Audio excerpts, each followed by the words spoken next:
Salomé. Peut-être y aller là. Vincent, Il arrive. il arrive. Il arrive.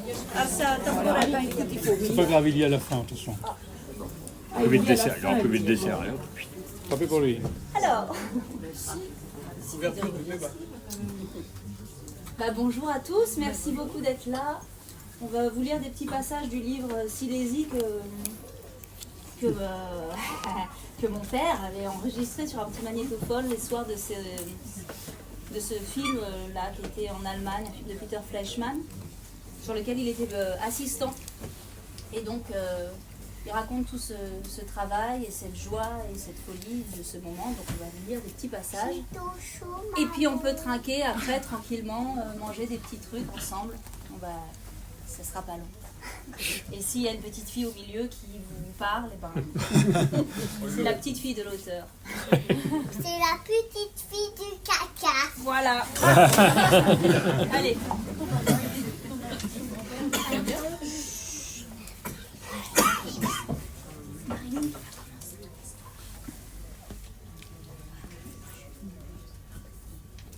Mardi 28 juillet 1970, Wetzlar. Ça fait presque un mois que je suis en Allemagne. Je suis arrivée à Munich avec la Juliette Berthaud, un dimanche je crois. Déjà avec la vieille Juliette, on avait senti que dès la frontière à Strasbourg, on avait eu comme un pressentiment. Je sentais que je m'engageais dans un drôle de truc. Il pleuvait, j'ai été fouillée à la douane, et simplement parce que j'avais que 50 ou 100 marks sur moi, et que j'allais passer 2 mois à Munich, les douaniers ont cru que j'avais planqué de l'argent et m'ont fouillé partout. Là, non, je peux pas, c'est impossible. Là, je l'ai eu vraiment, le pressentiment. Je me suis dit que c'était un drôle de patelin. Déjà, le douanier français qui avait commencé à m'emmerder. On est ressorti et je me suis aperçue qu'on ne pouvait pas acheter de cigarettes. Alors, c'est con d'arriver en Allemagne sans cigarettes.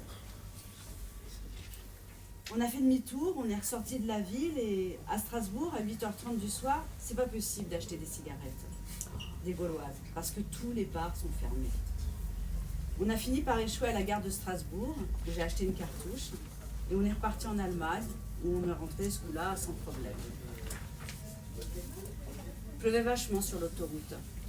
Je roulais doucement, la voiture marchait bien. C'était écrit en allemand sur les murs. Ça me faisait tout drôle, comme quand j'étais petit chez la Frau Moser, et que je voyais les trucs en allemand sur les murs, sur les pancartes. C'est comme ça. Cette impression d'être à l'étranger, c'est un petit peu de la bande dessinée. Après 3 ou 4 heures, on a bouffé une goulash, une soupe dans une Raststätte sur l'autoroute. Puis on est arrivé à Munich vers 3-4 heures du matin dans une petite pension minable. Là aussi, quand j'ai vu la pension, j'ai compris que ce n'était pas non plus le royal accueil. Le lendemain, on est arrivé au bureau, un peu décontracté, mais un peu contracté aussi.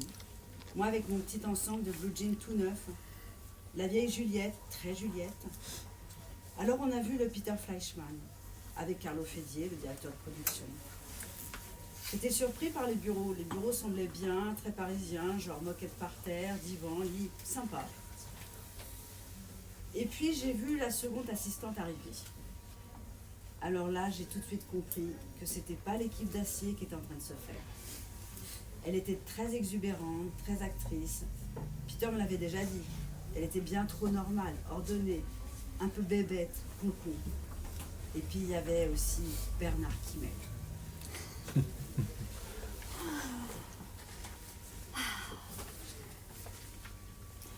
Mercredi 29 juillet. Alors aujourd'hui, ça a été un peu plus loin que d'habitude. Colin est parti, je l'ai emmené à la gare à 1h et j'ai parlé un petit peu avec lui. Et j'ai compris que j'avais envie de quitter le film, de me barrer. Toujours la même idée qu'à partir du moment où la trajectoire se met à vous passer non pas au milieu du corps, mais à côté, il faut vraiment quitter tout de suite. Comme j'ai quitté la Koframka qui m'avait embauché vu le diplôme HEC. Et puis c'est curieux, parce qu'au début, quand je me confiais à Colin, je lui disais que je voulais vraiment parler à Peter. Aujourd'hui, très très sérieusement. Lui dire que ça m'emmerdait de travailler dans l'angoisse. Et que cette angoisse était liée à lui, Peter, essentiellement.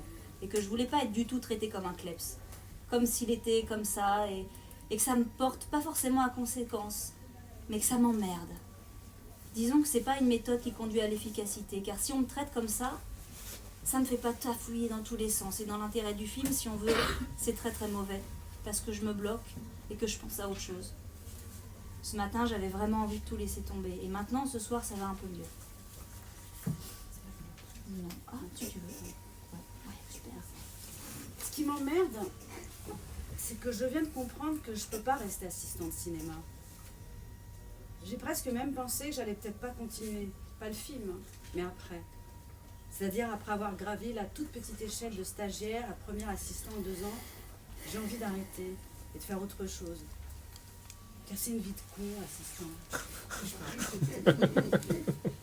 Soit j'essaie d'écrire des scénarios, de tourner, soit je change. Ça tombe très bien parce que justement Florence va se mettre à gagner de l'argent. Et je pourrais à ce moment-là essayer d'écrire et de tourner. Vraiment. Le cinéma est une folie qui ne se vit bien que lorsqu'on est dans la position de celui qui crée le film. C'est-à-dire la position unique de metteur en scène. Je continue à penser que les autres sont à côté de leurs chaussettes et qu'ils en tirent une certaine jouissance sans doute, mais qui me convient de moins en moins à moi.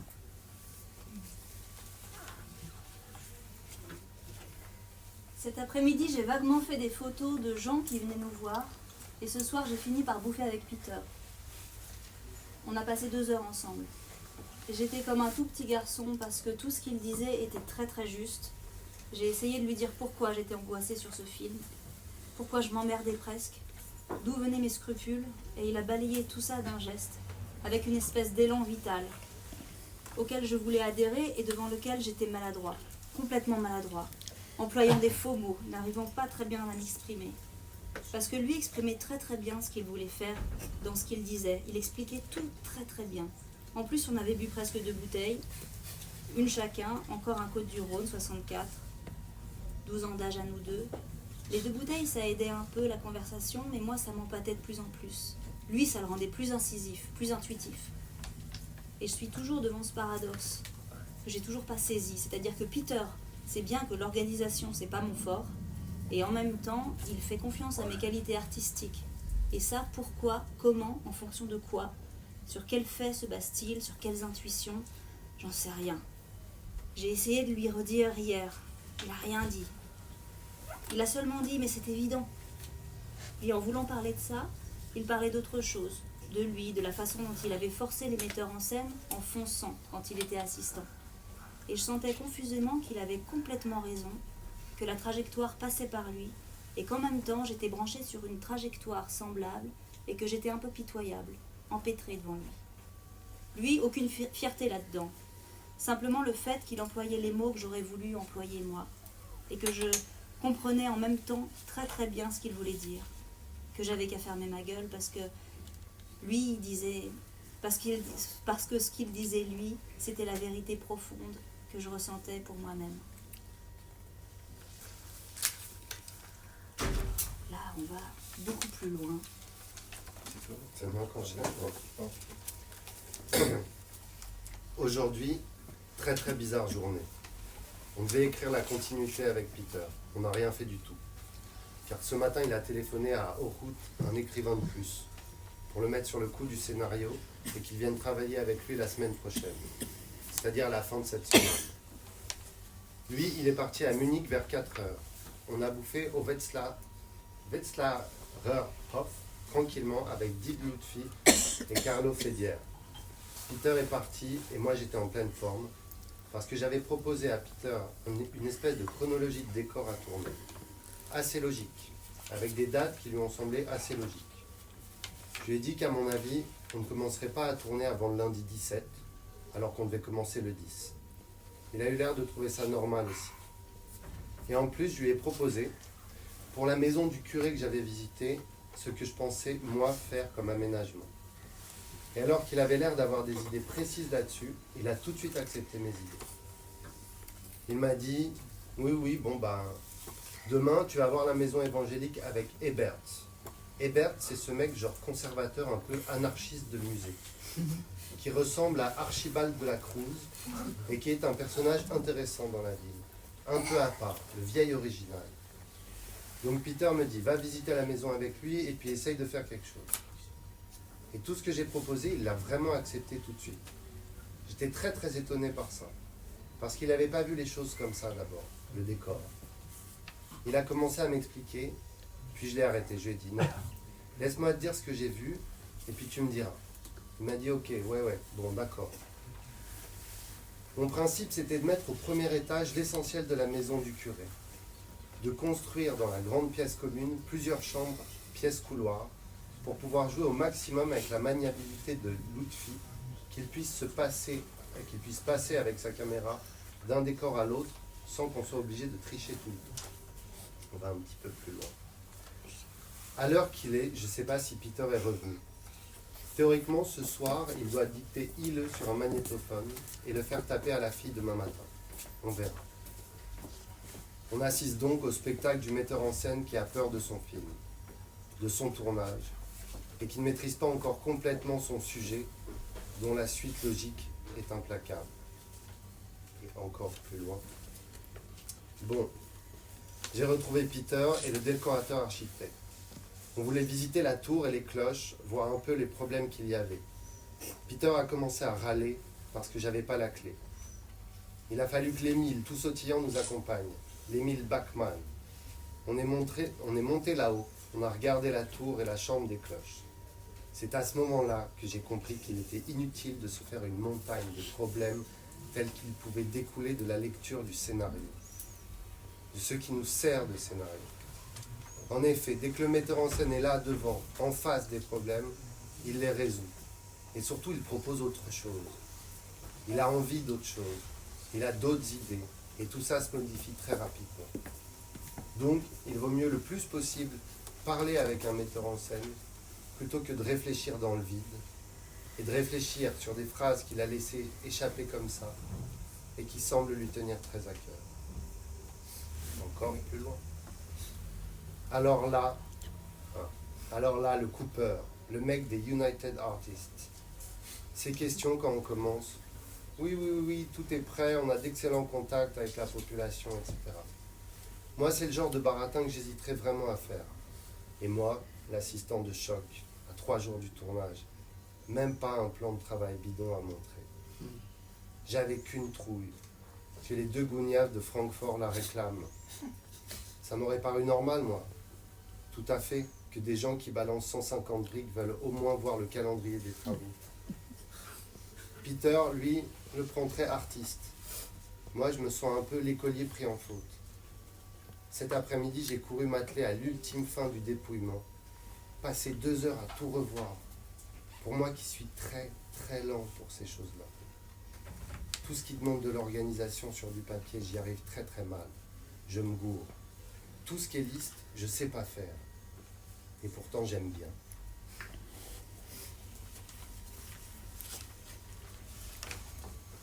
C'est tout.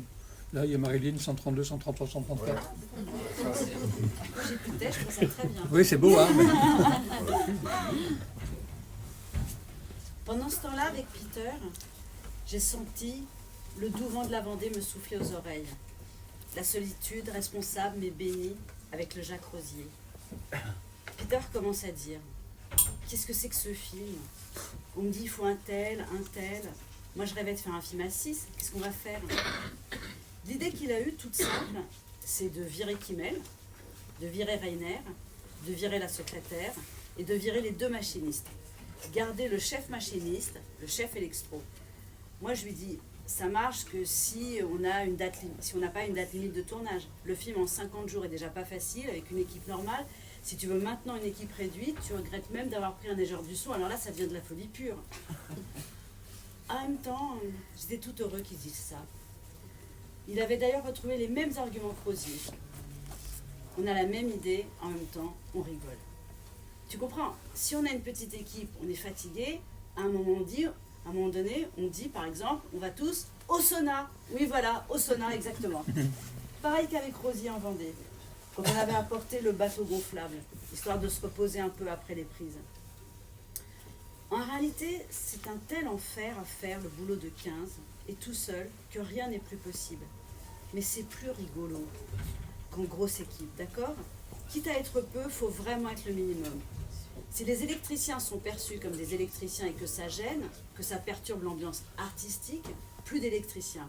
Mais alors, il faut assumer vraiment sérieux, hein, savoir à quoi on joue. Peter a dit que j'étais plus un assistant artistique qu'un assistant d'organisation. Il a bien rigolé, mais c'est vrai. Ça m'a follement excitée, comme avec Rosier, tous les trois qu'on était, d'avoir un jour et demi du tournage, cette phobie de l'équipe qui arrive et qui s'installe. Il avait cette réaction parce qu'on n'a pas encore, mais alors pas du tout, les acteurs. On n'a pas d'Imut, on n'a pas Sibylle, on n'a pas le rentier, ni le curé, ni l'industriel, ni les autres, on n'en a aucun. Sur une trentaine de rôles, il n'y en a qu'un ou deux. Voir les caméras et se dire dans 49 jours on tourne, et au bureau les mecs assis sur les tables, t'as une douche toi, t'as une baignoire, on travaille dimanche. Évidemment ça fait un drôle d'effet, surtout quand on commence à parler d'heures supplémentaires. La réaction facile, normale, a été de virer tout ça. C'est dur, parce que les gars ont très longtemps attendu le début du film, refusé d'autres tournages. Humainement et contractuellement, c'est très difficile de ne pas les employer. Le gros pensait, et c'est là que je vois la super monstruosité et que c'est vraiment des fous, pensait qu'on pourrait tourner une semaine comme ça et qu'après on renverrait tout le monde. Je suis pas d'accord, dans ce cas-là on se démerde avant pour pas prendre les gens. Je trouve qu'on peut sans risque renvoyer le travelling et le pied et les macs. Je sens confusément qu'on n'arriverait pas à s'en servir. C'est précis, il faut savoir. Et les Macs, j'arriverai pas à retrouver le nom français. Enfin, sans tout ça, on démarrera mieux. Moi aussi, je préfère un tournage qu'avec des gens directement branchés sur la mise en scène, à des degrés divers. Dans ce cas-là, notre ami Grive, en plus de jouer, resterait dans ses papiers, ferait le journal du film. On n'aurait plus Rainer, il y aurait au total Peter, moi, Dib, son assistant, peut-être pas de script, un type pour le son, un décorateur architecte, pas là tout le temps, qui arrangerait les coups, et le régisseur général Vett. Je me suis sentie vraiment craquée quand il a raconté tout ça. La préparation a foiré parce qu'on n'était pas assez pro, et la veille du tournage, on vire tout ce qui n'est pas pro pour l'être encore moins. Et même on vire au passage quelques pros parce qu'ils sont déjà soupçonnés d'alourdir l'ambiance, n'étant pas affectivement branchés sur la quintessence du film. À rire tout ça, n'est-ce pas? On ne reste qu'entre artistes, voilà l'idée. On compte le fric, et on se dit qu'avec le film, et qu'on fait le film avec ça. C'est le côté anti-système qui me plaît assez. La seule chose, je veux d'ici lundi qu'on soit d'accord sur une espèce d'estimation globale de ce que le film va coûter. Combien de scènes par jour, etc. Peter dit déjà, oui, on voit un mec, un type dans la rue, venez tourner avec nous. Ah non, mon gosse est malade demain. Ah bah d'accord, on tourne avec lui demain. Et voilà, c'est simple. Là, je préfère aussi. C'est carrément de la folie, on est une bande d'artistes et on fait un film. Voilà. Non, mais j'ai pas envie de parler dans le magnétophone. J'ai tellement tout ça dans la tête. Mais pourtant, je sens, je sais pas, relater un minimum pour qu'après, on puisse comprendre comment tout ça marchait. Ce soir, j'ai apporté à Peter le rapport de script, qui décide des prises à tirer pour le labo. Bon, bien sûr, on n'a jamais le temps de décider sur le plateau, l'actualité qui nous pousse plus loin.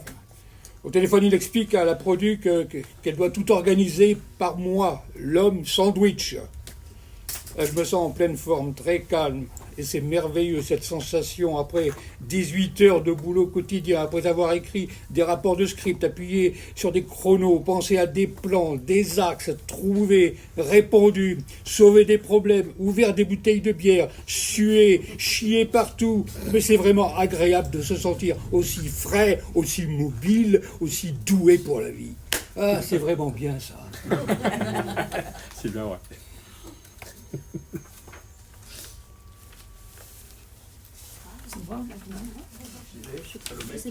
C'est Yann, non? C'est Aura, c'est moi, c'est Yann. Ah, c'est vrai. Aura ou c'est Yann? Yann. Non, je suis avant, ça te nuit pas?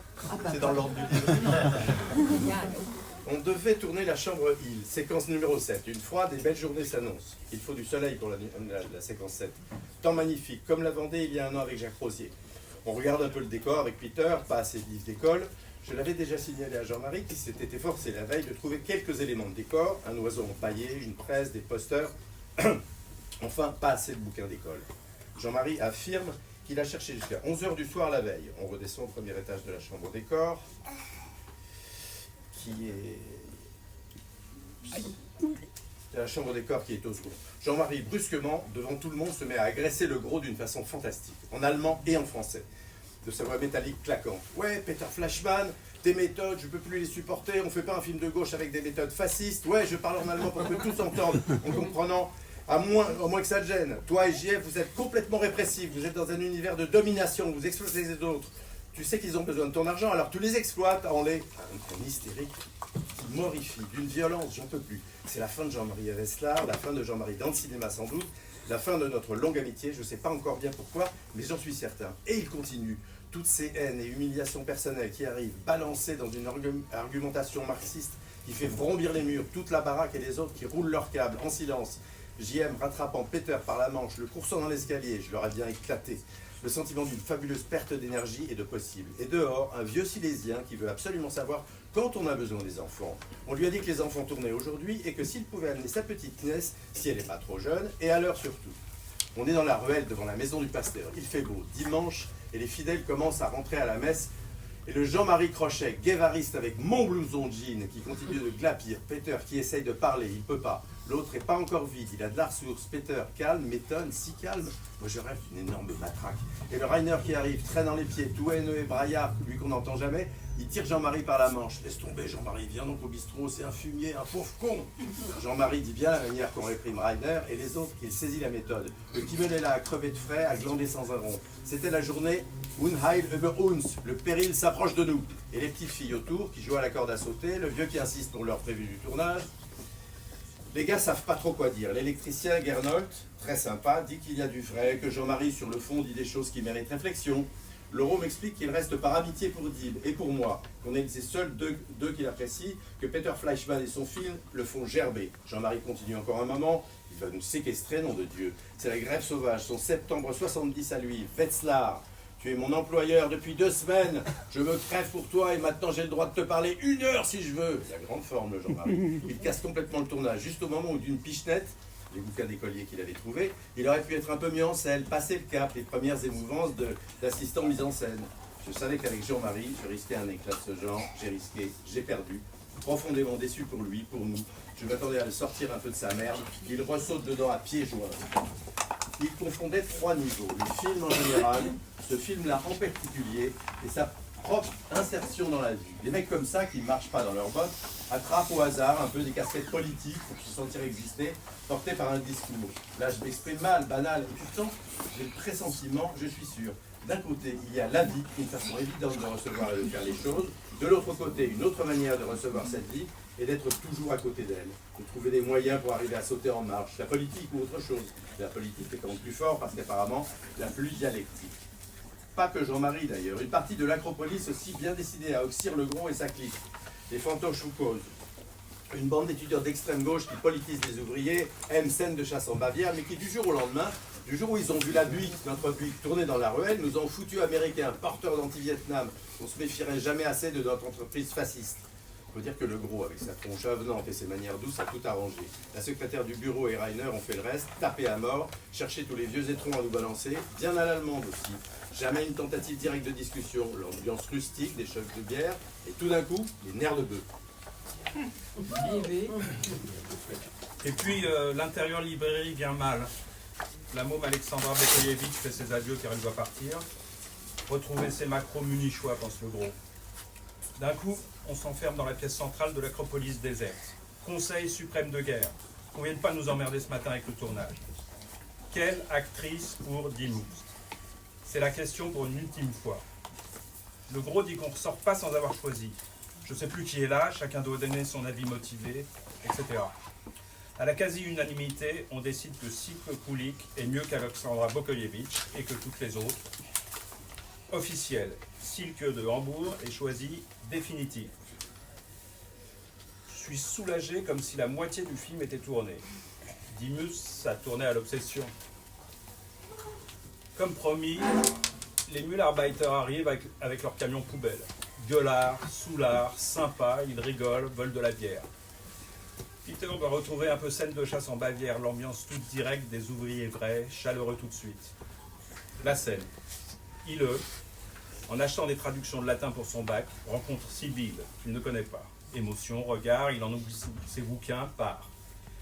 La vieille Sibylle saute dans sa Fiat Sport rouge, le rattrape, lui tend les petits livres dans l'émotion, lui tend les petits livres. Dans l'émotion, il les fout par terre. Elle démarre avec un rire sexuel sinistre et se fait coincer par l'arrivée groupée des camions d'ordures, des mules.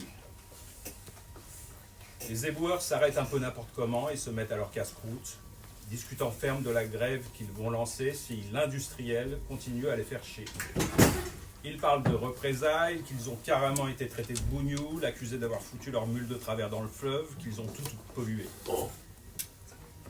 Important, scène de premier jour du film, où on doit sentir en germance toutes les possibles catastrophes de l'environnement de Hill, mais pas encore en train de se fracter.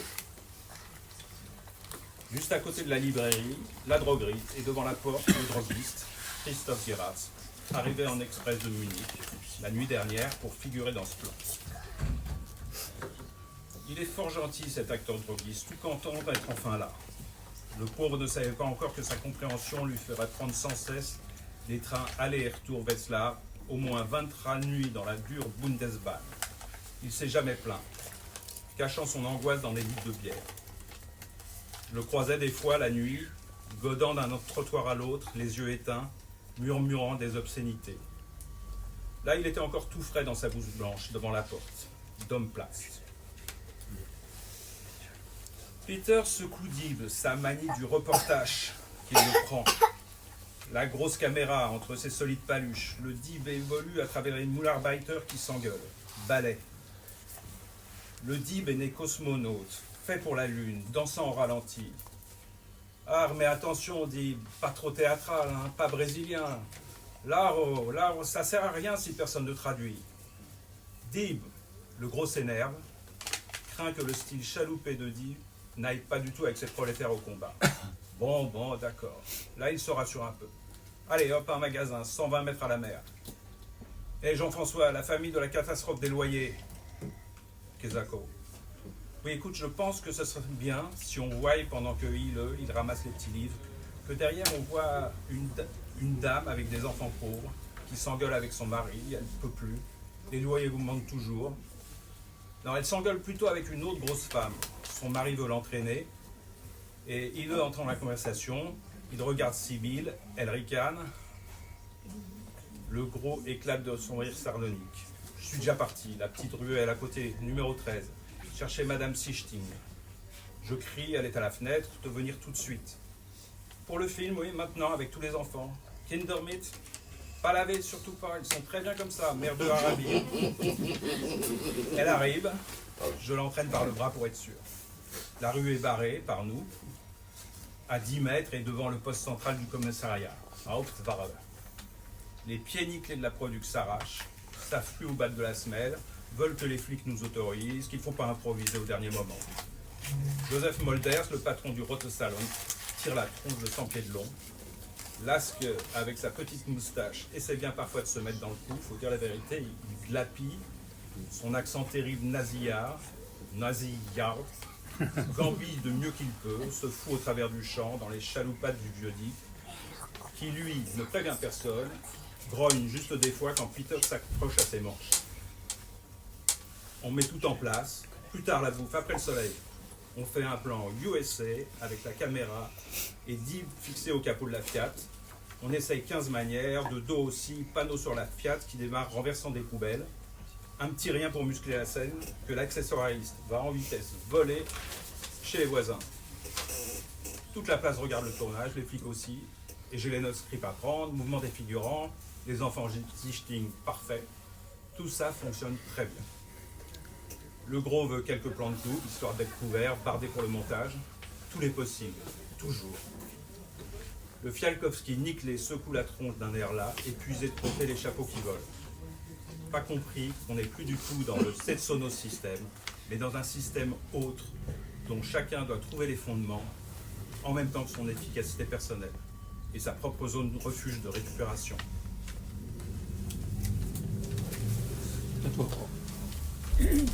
Et le crochet, très crochet. J'ai cru qu'il était parti de l'hôtel sans payer. Ça serait bien dans ses cordes. S'il me doit 50 marques aussi. On parle 2 minutes, sincèrement, j'ai voulu l'exploiter. L'envoyer toujours chercher des gens dans la rue, l'humilier presque, il en est sûr. Le dialecte politique réembraye, terrible comme perversion. Le dialecte politique, pas la dialectique, tout est là. À 4 heures, on arrête. Je ne voulais pas que mon ami Dib souffre de la température de la lumière. Colin m'aide bien à barrer les rues. Odile, la monteuse, arrive la semaine prochaine, fin d'après-midi. On visite officielle la villa de Madame Vogel, une des villas en limite du quartier chic qui domine toutes les usines en contrebas avec les fumées. Le quartier Deutscherenberg. J'adore ce mot. On amène la Igmar Zerberg, Sibylle, pour vamper un peu les Vogel. Fialkowski, Niclé est là aussi pour faire sérieux. Il a l'air encore plus triste que l'énorme Danois gris qui nous renifle. L'apéritif dehors, chaise longue, petite conversation, je joue un peu avec le bon chien. Peter fait son cirque, explique sérieusement qu'il a appris qu'un travailleur étranger avait une fois mangé un caniche. On ricane sec. Ce soir, sauna, entre 9h et 10. Je crois que c'est la première fois pour moi. Repos délicieux. Au fond d'une vallée sombre entre les sapins, à côté d'une cité dortoir pour travailleurs étrangers. Un panneau « Visite interdite après telle heure ». Authentique. On arrive, l'esclave nous ouvre. Petit sentier avec marche de pierre, borne lumineuse, et puis le sauna style californien, comportant une petite piscine centrale, avec d'un côté les vestiaires et un bar dans un bâtiment de bois, de l'autre le sauna proprement dit. Autour le parc privé, forêt, et en haut la maison de Herr Schneider, sa femme, leur bébé et la bonne. Et l'énorme chien aussi, bien sûr. Le sauna Schneider, je dois dire, était la vraie décontraction, le lieu particulier à 10 km de Wetzlar, où l'élite se rechargeait. Le Schneider s'était vraiment mis à notre disposition. Quelques heures par semaine pour l'amortir un peu, il ouvrait son truc au public, cadre de la ville. Nous, on téléphonait, le gardien branchait la sauce, n'importe quelle heure, en pleine nuit, on aurait pu aussi, petit pourboire. Le sauna revenait pas cher. Le club du film Unil, très privé. Le club catastrophe, des visiteurs de marque quelquefois. Le metteur en scène Carlos Diegos, Saul Cooper. On avait toujours un tonneau en Perse. À peine sorti de l'épreuve finlandaise, contre toute orthodoxie, on se jetait sur la bière mousseuse et sur des tartines de Saint-Doux salées préparées spéciales par Madame Schneider. Il fallait d'abord se laver, se mettre un coup les pieds sous pression. Moi, j'avais qu'une trouille, c'est que mes bêtes se mettent à sautiller partout. J'arrivais pas à trouver un moyen de les osciller. Elles s'accrochaient fermes, finissaient par plus me gêner.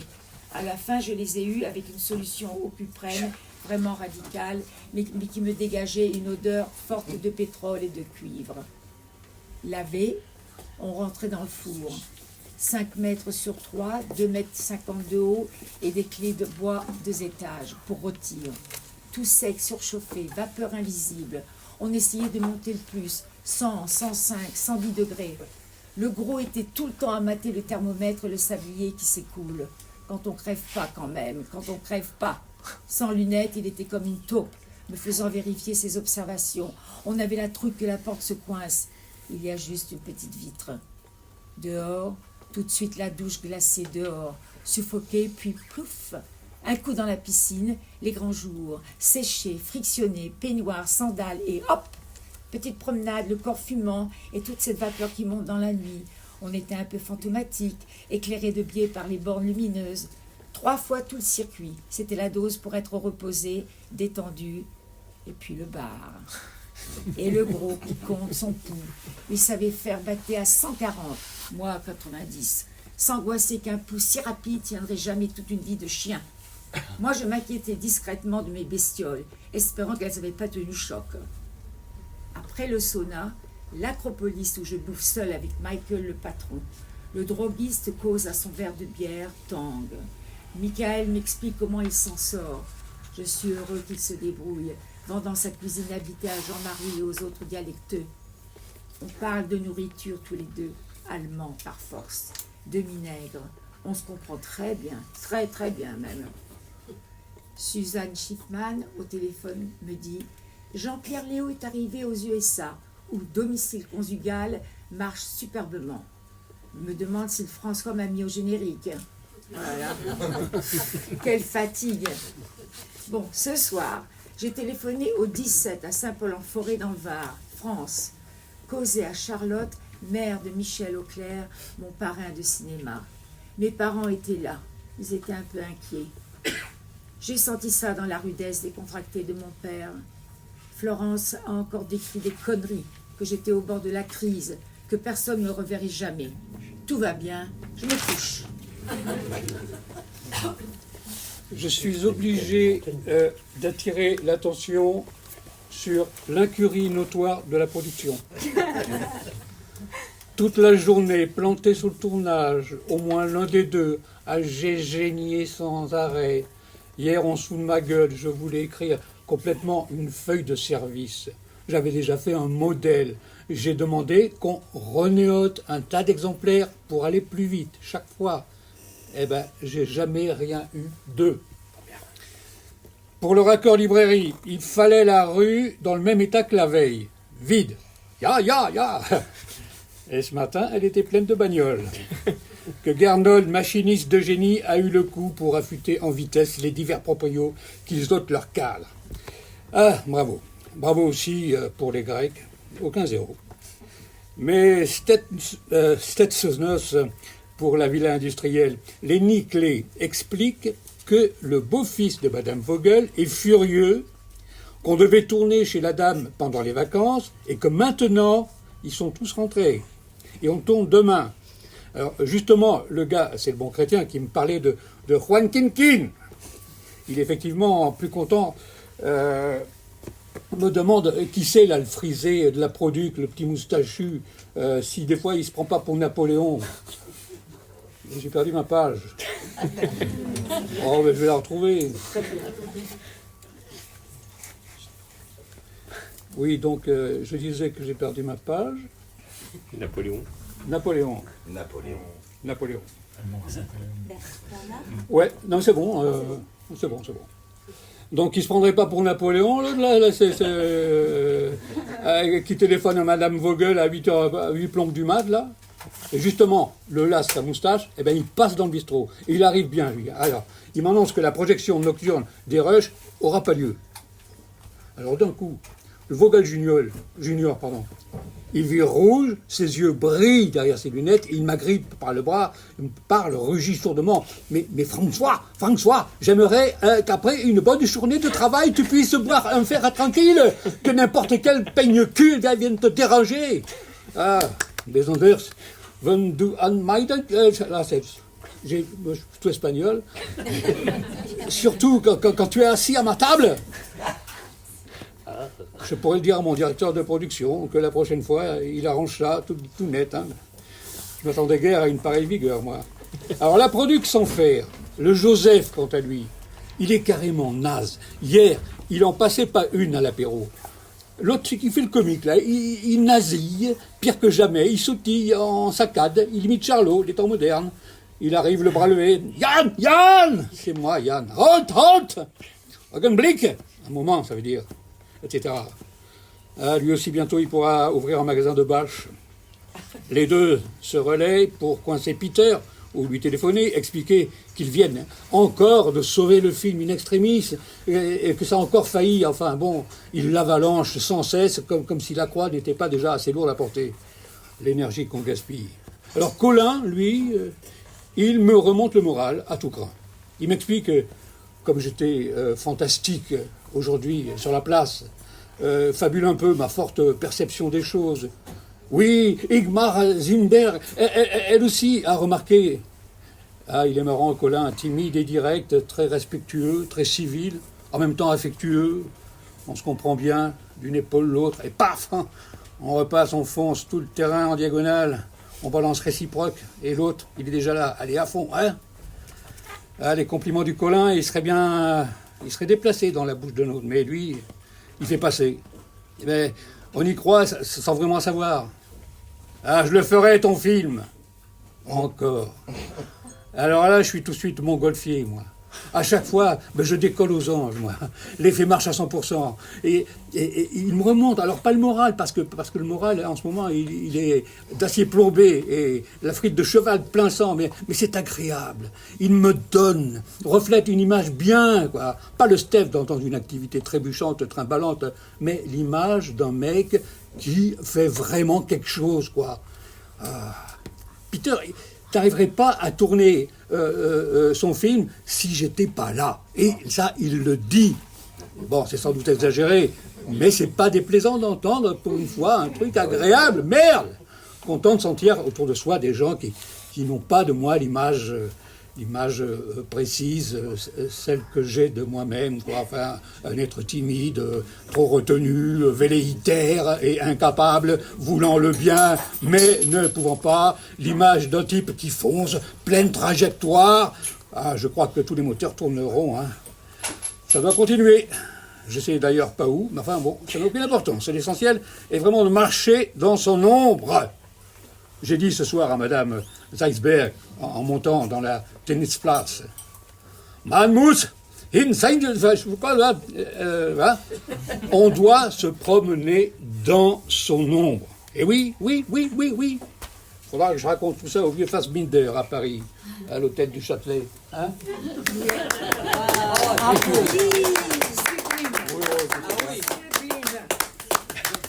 Cet après-midi, on tourne les Müllerbeiter qui viennent déverser leur merde dans la cour de la belle villa. Le gros a fait tout seul la mise en scène. Dehors, la valse des camions qui arrivent se mettent en place. Les gars hurleurs ouvrent le portail en bois.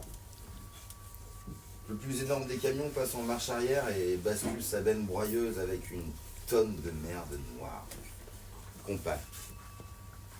On tourne tout. Reportage! Bien sûr. Moi, la seule idée, c'est qu'on cadre l'intérieur en plan américain. Le portail en bois. Puis voir le haut arrière du camion qui s'approche lentement. On le fait. Kimmel passe dans le champ, décontracté. Ça hurle. On avait gardé la benne pour la fin parce que le gros et moi, on était sûrs, après ça, d'être grillés dans la ville entière. Se faire prêter une villa par la veuve d'un des ponts du Bunderhaus, puis la courir de merde. Mais voilà, la grande force du cinéma. La caméra et les techniciens sont là, à s'agiter. D'un coup, tout est permis. Pour le film, les plus enfiés feinasses trouvent tout bien. Qu'on leur secoue la baraque pour le film. Quand les caméras sont là, l'escamotage de vos décors intimes vous paraît bien normal. Fabuleux cette mise en suspension de la réalité, d'un coup, quand la caméra tourne. Le metteur en scène est là, lui seul. C'est jusqu'où on peut branquiller les murs, les bibelots, brusquement passer accessoires. C'est après le raccord difficile, quand la poussière retombe. Là qu'il faut vraiment être l'artiste persuadé, qui s'excuse, souriant, doucement, espère qu'on n'a pas trop, se renseigne à voix haute sur ce que fout la production, que tout va s'arranger. Le gros excelle à ce genre de galipette. Eh ouais. Finalement, je suis déçu. Un peu. On a bien localisé la merde, bien chié un gros tas propre juste sur les dalles granitées. Que tous s'y mettent après, hein. Au jet, à l'appel. C'est drôle, n'est-ce pas? Plus propre qu'avant, ou presque. Nos Müllerbeiter s'y mettent. Ceux qui sont pas trop bourrés sont sympas. On les paye bien. Mais dès qu'ils arrivent, la caisse de canettes est en avant. Après 2 heures de tournage frénétique selon notre manière, ils en peuvent plus. Et brailler, et boire, et faire les cons. Et dans le film, c'est pareil. C'est dur de les arrêter. Ils savent plus où... Oh, je suis vraiment fatigué. Demain, on se lève à 5 heures pour tourner le pont qui saute, le définitif. Le pont qui saute, le définitif. Faut encore que je trouve les Tokiwoki, putain. Enfin, là. Bah voilà, ça fait 10 heures que j'en parle depuis le 10 juillet que je les hurle. Mon de Dieu. Bon, demain, le DIB filmera l'explosion depuis le fin haut de la Dôme. Lauro fera la deuxième caméra. On sera sur le vieux pont à 150 mètres de l'explosion avec Hille et 3 Grecs. Et pour le vieil Hille, son côté obsessif, à avoir des Grecs partout qui le suivent. Bon, à l'accro, hier soir, j'arrive au milieu d'une grande discussion. Thème, ou quel gros flash fan qu'on les tripe une bonne fois. Donc le gros s'était taillé à Dillenburg, 35 km, où Solange monte son film reportage sur les bordels de Hambourg. Peter est à la fois producteur, conseiller technique, critique et mari du réalisateur. Solange pleure, qui s'occupe jamais assez. Elle avait liquidé son château maléfique du mois de juillet, frontière de Bohême, et appartenant à un faux noble truand qui rôde en Porsche à Munich, familier du milieu cinéma. Solange avait fini par avoir peur. Et sa première monteuse, qui avait dans l'idée de se faire enfiler par le premier, et partout ça. Pas ça. Ben, un jour, je me rappelle, après une dispute avec le gros, près de l'échangeur de Nuremberg, la Solange avait sauté de la Fiat et était partie en courant en stop sur l'autoroute. Le gros était revenu avec là, tout chamboulé. Et l'auberge téléphone près du château maléfique qui savait rien. Finalement, Solange était repartie à Munich ou Saint-Jean-de-Luz. Ben, avec elle, on avait toujours une chance de savoir, de deviner le repli stratégique. Saint-Jean-de-Luz, mur de l'Atlantique. Après, le gros avait plus qu'à roucouler au téléphone des heures entières, plusieurs fois par jour. Là, ce soir, on croirait qu'ils veulent vraiment lui sortir les tripes. Une question de récupération de congé. Bah justement, il arrive. Retsina. Personne ne dit plus rien. La brave Seafield, que le gros commence à avoir dans le nez, recraquette, pleure un bon coup, me chiale dessus, c'est tous des enfoirés, lâches. La façon qui se débine. Peter joue l'innocence totale. La vraie compréhension. La compassion, hein, même si je le poussais un peu. Bon, il s'étonne, comprend pas, est bien d'accord, qu'il sent qu'il y a une tendance contre lui. Moi, je continuerai demain. Hein? Ouais, ça va aller. Et donc, quand même, parce qu'il faudrait se rappeler de l'histoire, voilà. Hier soir, à l'accro, bien entendu, à l'accro, d'ailleurs, bon, bref. Personne n'est capable de vraiment dire, d'expliciter ce qui ne va pas. Moi aussi, c'est pareil. Le simple fait d'essayer de parler d'un problème latent d'ambiance suffit à tout tragédiser, déformer, et rien dire fait tout retomber. Pareil en face de tous les leaders. L'information, la communication. Ouais, je sais, chouchou, c'est bientôt fini. Les bêtes doivent mieux savoir. Ceux qui veulent réclamer s'embrouillent. Ont brusquement l'air de cacher quelque chose, de comploter. Affreux. Le fait simple. Personne n'est heureux sur ce film. Voilà ce que je dis, moi. Les machines électro sont épatants. Peter devrait être plus près d'eux. Je trouve toujours ses façons blessantes, sa manière d'attendre que les types soient en faute. Les fautes réelles viennent toutes de la production. Le Lasque a maintenant la signature toute puissante à la produc. Je me demande ce que fait le Fialkowski Joseph, pourquoi il traîne encore ses bras ici. Hans Dreher, le machinot, barbu, quittera la fin avant la fin du film. Il quittera avant la fin du film, pardon. Il est formidable avec son béret noir, son rire énorme. Il attaquera son semestre de psychologie à la faculté de Munich. Bon, je te quitte. Le temps de boire une canne de café avant de montrer chez les phoques. Il fait beau, juste brumeux, bien frais.